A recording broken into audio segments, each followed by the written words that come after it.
along with pictures of her precious daughters participating in at-home VBS, working in the garden and baking a pie.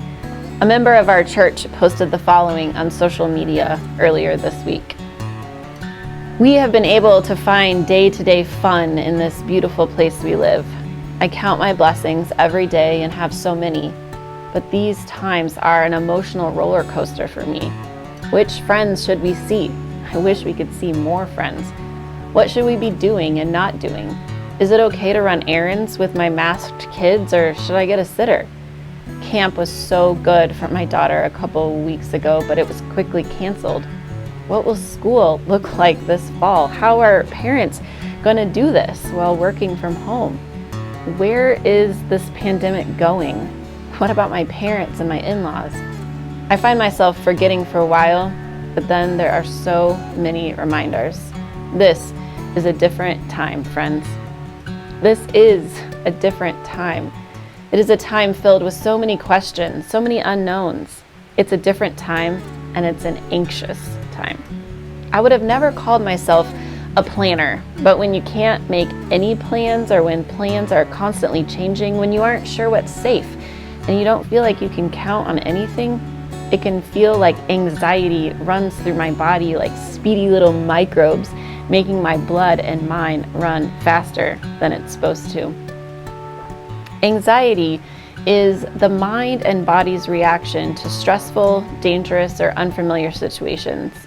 Doesn't it kind of feel like life is an unfamiliar situation right now? A certain level of anxiety is normal, and it helps us be prepared and safe. But for those suffering from an anxiety disorder, it can feel far from normal, and it can be debilitating.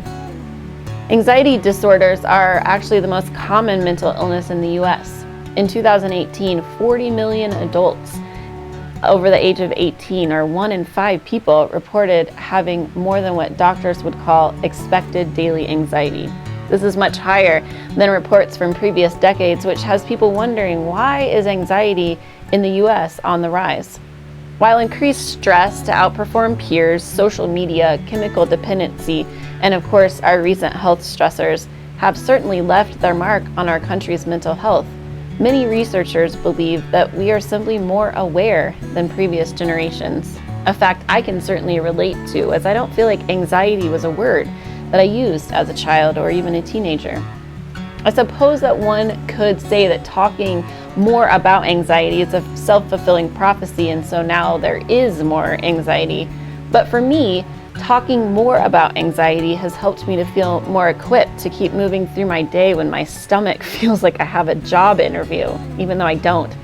Talking more about anxiety has helped me to feel like I can empower my daughter when she's feeling overwhelmed by trying something new. Talking more about anxiety has helped me to embrace techniques that are actually being taught to children right now, but that are actually really good for everyone.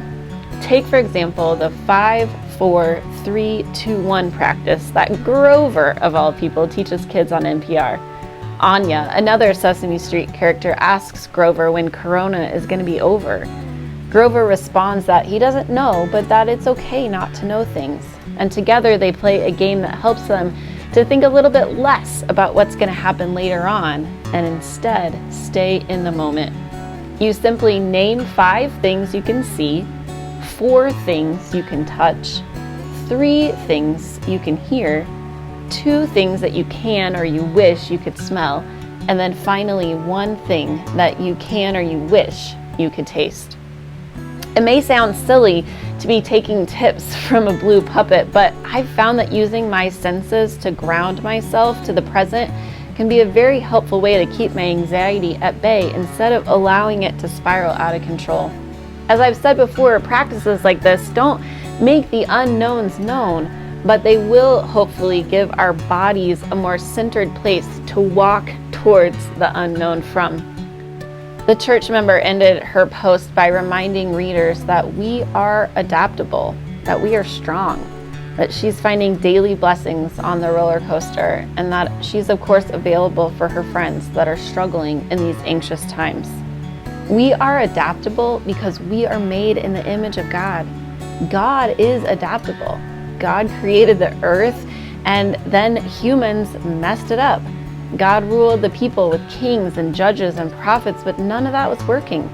The people and God made covenants, and then people break them time and time again. We say it during communion. When we turn away, God's love remains steadfast. We are strong because we are made in the image of God. God's love is stronger than any human can have the ability to even understand. Anxiety is real. And if you're experiencing symptoms that need medical attention, please know that Bozeman United Methodist Church will walk with you as you get help. And yet, for many of us, when we see God's creation around us, when we hear the sounds of children playing, when we feel our cool sheets after a hot day, or drink sun tea and taste a meal lovingly made for us by the staff where we live, we can take that microbe running through our body feeling, or however it is you feel anxiety, and remind it that when there are a lot of things that we don't know, there are a lot of things that we do know.